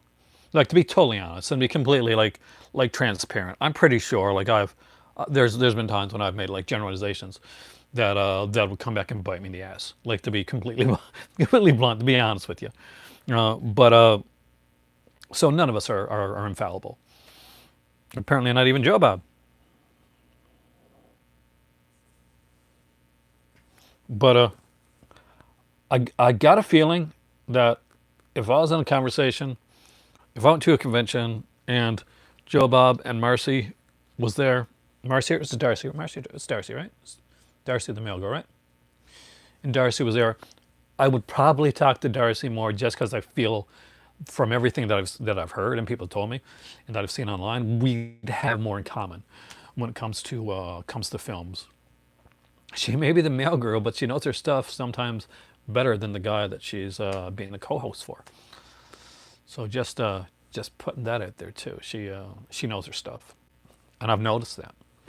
And I've noticed that there's times that like you guys and Brian will come on and talk, and he'll tell me some stuff on here because I miss the show a lot of times, and she'll say stuff that's just like more insightful than the stuff that Joe Bob is putting out there. Welcome back, Jason. You've missed the Aaron, this is Joe Bob Briggs for not knowing Jallo's section of this video. If that's something that you're interested in, make sure to check that out later on because I kind of did that. Hopefully I didn't lose any viewers because of that because I'm not, no disrespect to Joe Bob or any of that stuff. It's just we all have our areas that we tend to know well. But and ones that we may have, be learning a bit more on. I have my weak spots and my blind spots. So I'm sure if I was talking to him, there's lots and lots of movies that Joe Bob would school me on 100%, and I would be like just soaking in the knowledge. So I don't want to give hate. So like my tirade is not meant as hate towards Mr. Joe Bob Briggs. It's just hopefully enlightening because I find that a lot of people watch his shows and a lot of them take it as this is Bible, this is the way it is, and not always the case. So it's always good to go back and make your own opinions, foreign opinions, and stuff like this. Synapse Films product, like I don't know. I've never ordered from Synapse directly, so I don't know what their shipping is like. But I find Synapse is a good company. They put out a definitely a quality product. What Synapse release are you looking at in particular? Is there one in particular you're looking at? Oh yeah, anything Southwest Horror, AIP, Herschel Gordon Lewis, 100%. Like definitely. Texas Chainsaw Massacre, that type of stuff. I'm sure Joe Bob is king of that type of stuff, and he would school me a million times on H.G. Lewis.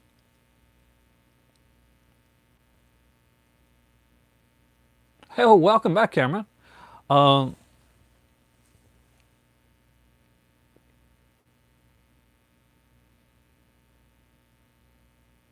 Joe was next one to spit in your grave. The only bad experience I've ever had from Synapse, and this was just one of those glitches that happened on the website at the time, and this had been like 4 or 5 years ago. Uh,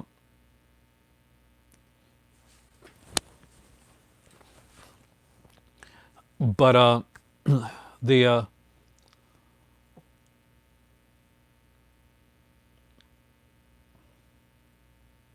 what's the name? Okay, just reading the comments there. So was that there was a big sale? Snap's having this huge sale, and this was the time when we were, money was pretty good, pretty flowing. We're in St. John's, and there was this big sale going on. I had like $350 worth of Snaps products in my cart, and I was going to have this huge Snaps order. Finally, going to get like a bunch of big Snap stuff. It wouldn't go through, and it wouldn't go through.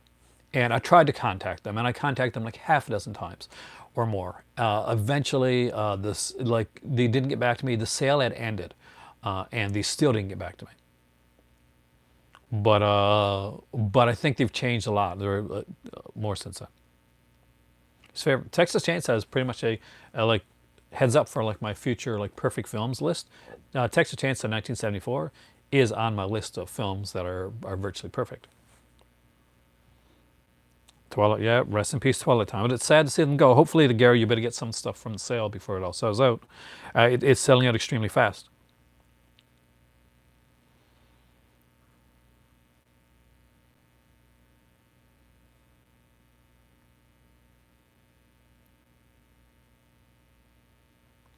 Yeah, Joe Bob is a character. Like you got to understand, like, 'cause, like much like Avar is a character or Vampira is a character. Joe Bob Briggs is a character that he does. He's an academic. Um, he helped get the Daily Show off the ground. I did not know that actually. I was a big fan of the Daily Show, especially the Jon Stewart era. Um, I find that kind of odd because I don't like talking politics. I find it like an uneasy thing to talk about on here.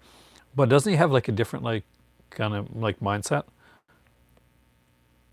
Then I'll do like I've been into the Jallo stuff so much lately. I will be doing a Jallo video soon, so I will put that on there as well.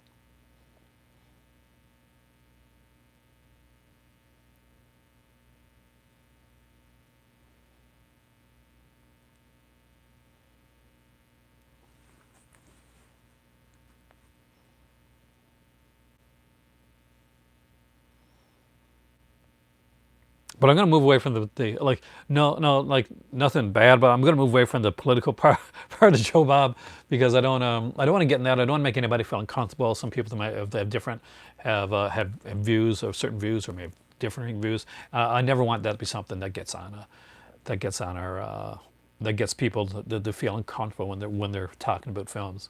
There's a lot of like divisiveness with stuff like that now, and I just want to keep it chill here. Gotta keep it chill, guys. Um, but I appreciate the knowledge.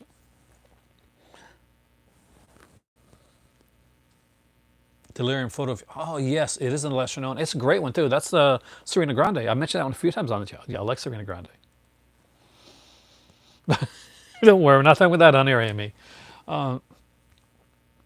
We are talking Twilight Time and Jallows and Joe Bob and Darcy the Mail Girl. Can never not talk Darcy the Mail Girl, and stuff like that. We're gonna have fun. We're gonna enjoy ourselves.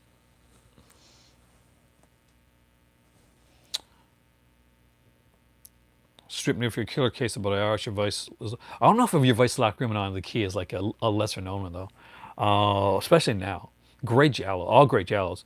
I was recently listening to like a thing, and they said strip nude for your killer like wasn't a good 42nd Street. Oh yeah, those are excellent actually. I personally I don't have any right now, but I used to have one.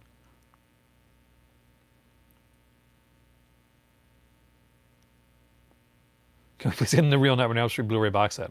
Wouldn't it be nice to get one that's like the DVD set? Can you remember when the Nightmare on Elm Street DVD set was like the horror box set that everybody had to have because it was like literally the greatest like representation of a film franchise in box set?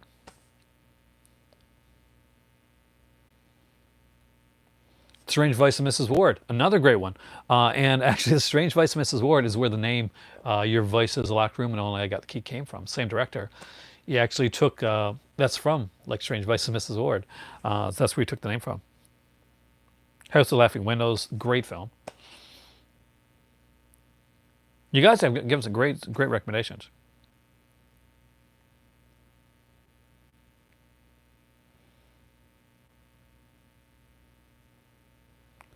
TCM suggested some of the tears, so the woman is hanging on the hook. Yeah, you don't actually see. There's very little like actual gore, and in Texas Chainsaw Massacre. There's violence in Texas Chainsaw Massacre, or implied in most cases, but there's very little gore. Though at the time, the suggestion people thought they saw things that they didn't see, and to the point where some people were feeling like they're getting sick, they're getting nauseous. Said, "Oh my God, I can't believe this," and they convinced themselves like mentally that they'd seen more than they actually saw. All that blood in Texas Chainsaw and all those the bodies being sawed up and stuff like that. No, you saw things like when that big metal heavy door clings shut. You don't have to see anything because that's enough. Your blood runs cold right there. That's the genius of it. And as films will come on later, and they just be shoving more gore into the films and spending less time on the plots, or just trying to kind of do over what's already been done, and said we're going to do Texas Chainsaw again, but we're going to put a bunch of gore in there instead, and doesn't that doesn't work out. You know, go for the plot first. You want to put gore in there, great, but make sure your plot's solid. Which is the biggest failing of the Texas Chainsaw Massacre remake, by the way. That they do go out with the gore and they do all that other stuff, but they fail completely on the plot of the film.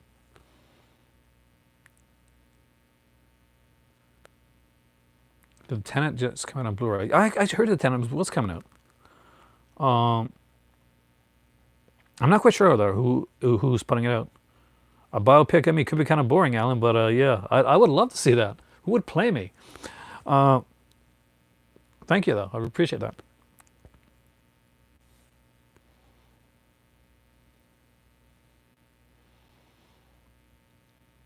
Texas Chainsaw Massacre, I think it still deserves an R rating.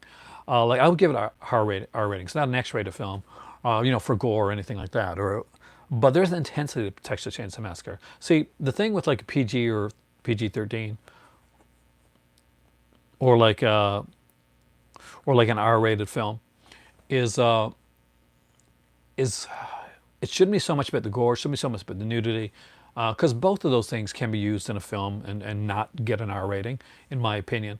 It should be about like the subject matter of the film, and like something like the Joker stuff. That definitely there's an R-rated film right there. Texas Chainsaw Massacre, it's an R-rated, should be an R-rated film. It doesn't matter what amount of violence or blood is in there, but it's but what you get is you got like there's an intensity, Marilyn Burns, or the screaming, like the close up on her eyes, just the way things are done. A lot of black humor in Texas Chainsaw Massacre that goes unnoticed, unfortunately. It wouldn't go unnoticed in the second one. He would hit you over the head with it in the second one, but I wouldn't be surprised if they tried to re-rate it, and it would be a shame because I still think it is an R-rated film. Welcome back, Brian. I've had some issues with my channel in the last couple of days. I can't say what drink I'm drinking. It could be anything, but it's cherry vanilla, whatever it is.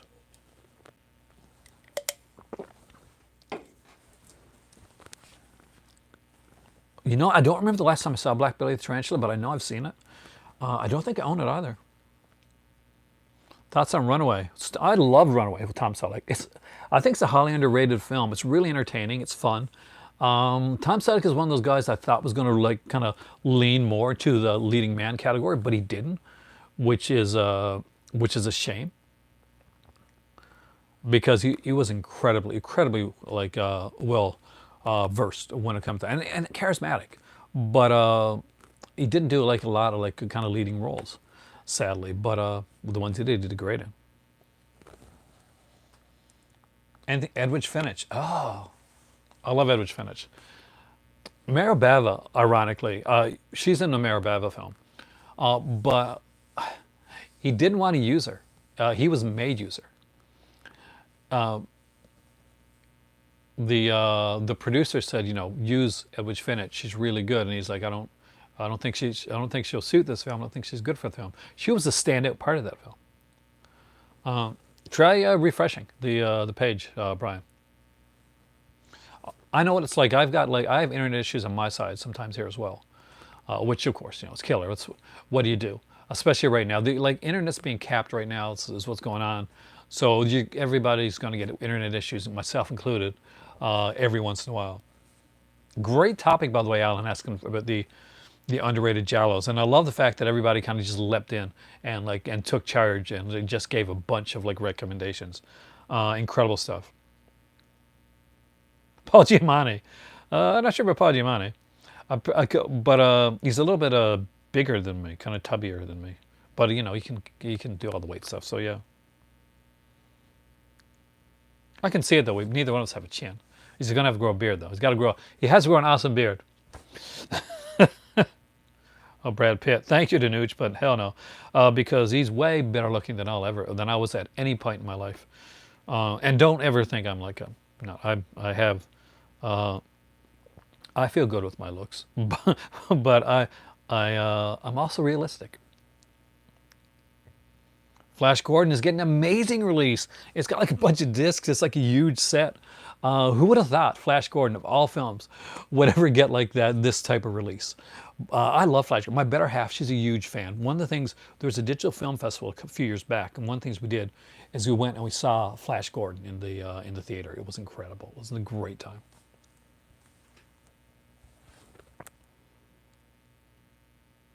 She was gorgeous. Like she stood out.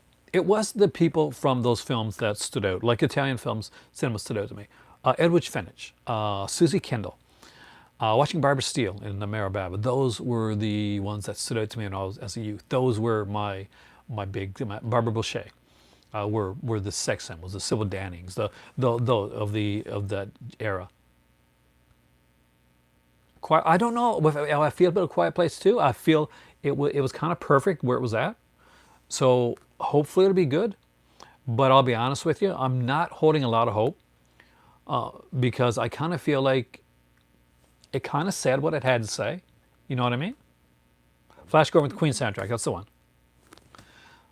But I am ready and willing to be proven wrong and for this to be an amazing film. I liked Quiet Place. The Nooch, I thought it was okay. Like it definitely did. Like it's not. I can see it not being for everyone. That's like Bird Box. I watched Bird Box. On Bird Box. I'll be honest with you. A lot of people look at Bird Box, scariest movie ever, scariest movie Netflix ever did. Hush is scared Bird Box. A lot of movies are scared Bird Box, but it hit certain people. It hit that zeitgeist, but not me. I was like kind of yeah. That's I see there we're in agreement. Bird Box just did do it for me. Some good acting though. Some good acting in it. No, yeah, in my opinion too. My not so humble opinion. Bird Box just didn't work. But then again, these box sets. I know, Bill. The box sets are killer right now. The Umberto Lenzi Carol Baker box set, which I do think, if you collect Giallo, is a great one to get. The Forgotten Jelly box set, an amazing one. The Al Adamson set, which they're packing up. Good news, by the way.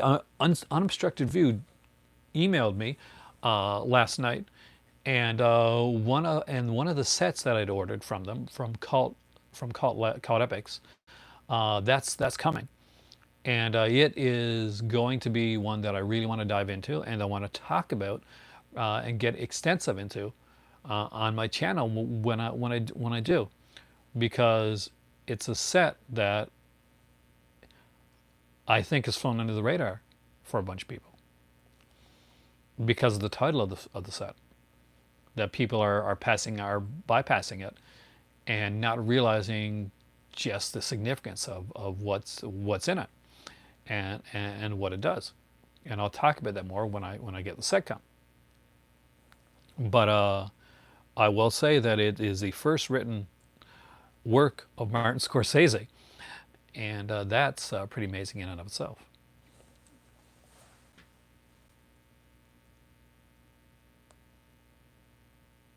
Can't wait to see the Steelbook of Slumber Party Massacre. That's such a good film. I love Slumber Party Massacre. It's one of those movies, like Slumber Party Massacre, the first three, I can watch them all day long. I mean, like, even the third one. People diss on the third one, I can watch it. It doesn't bother me at all. I think the second one has just a weird, unique charm to it. The second Slumber Party Massacre film. If you've never seen it, Oh man, definitely check it out. It is such a weird, crazy film, and the guy truly commits to that Elvis Presley style killer.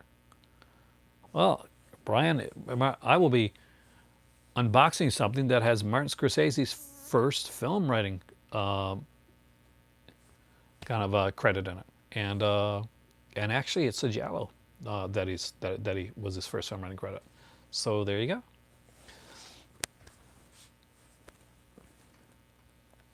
Yes, definitely. Please, if you're here and you're enjoying this video, hit the like button, share, subscribe, all that jazz. I have to say, I got to do this right now because, yeah, I think it's definitely extremely important. Dr. Mark, Mad Scientist, by the way, thank you. I have a new Patreon. Shout out for when you see this video, if you're not here now. Dr. Mark, Mad Scientist, I really appreciate it, and you have no idea, especially right now, how much that means to me and this entire household. You rock, and thank you to all my patrons out there. But we'll be getting like a new collection video come up. It's getting there. I mean, the way it is right now is it seems like it's starting to straighten out a bit. It comes and goes. I don't want to say anything to like kind of like to like really kind of jinx myself. But where it's been hard, like moving on the leg for the last little while, I do find that my calf muscle is really tightened. So there's been a bit of calf muscle pain as I've been walking today, and I think that's the reason. Where I've had like this, my other leg's done a brunt of it.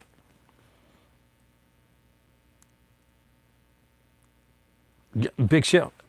See, I haven't ordered a lot of stuff from England. I got like one set coming, but I'd pre-ordered that from Amazon like months ago, like about 6 months ago. They took the money, so they better have that sent out. Eat bananas, good for calf muscles. Actually, I didn't know that, Danush, so thanks a lot. I used to make Call Cinema t-shirts. Actually, Alan, that is honestly down the road. Thank you, Chris. I wasn't doing like a super chat tonight, but I do appreciate that so much, by the way, because it goes. See, doctors right now, Kubrick, unfortunately, right here, they don't do a lot of like unless it's an emergency. What they do is you just do like a phone call or kind of a FaceTime type of thing. Eventually when things get back to normal. We'll get the next Chris. We'll get the next like collection video because I know you wait on the collection videos coming up really soon. Now I'm going to give a couple like ideas. So what I'll be doing next is I'm not sure. I did the Twilight Time of the Night. I didn't plan to do that, but they're going out of business. So not a lot of slashers in Twilight Time though, Chris. But the Giallos, the 2 Giallos, definitely pick those up. Yeah, so everybody, one thing I got to say right now is it's that time again. So I have to say thank you so much for joining me here for an almost 2-hour video. I was going to try and make this one 2 hours long, actually, about 113 minutes. And my voice is kind of going, and I do work in the morning. That's the thing. But I wanted to make sure I made this video tonight before anything else. Have a great evening. Thank you so much. Check the Twilight Time sale. Check it out on Twilight Time. Check out Screen Archives as well to see what they got on there. And hopefully, who knows, win the lottery, then I'll go back and get a bunch of Twilight Time stuff. It's all selling out really fast, though. Romeo's bleeding, man. Romeo's bleeding. I am Aaron. This is my movie library. It is really good to be back to the movie library again. I enjoy that, and it's super. It makes me super happy. It really does to be able to be back here. Because for a while I did like up in my my movie study room, but it's nice to be here. They are shipped North America again. Excellent, because I'm waiting on a Doctor Who's at. You're the call to cinema. You guys are fantastic. You guys rock. And thank you so much, Chris, again. Have a great evening. I will see you guys soon, because for me right now, it's time for tea.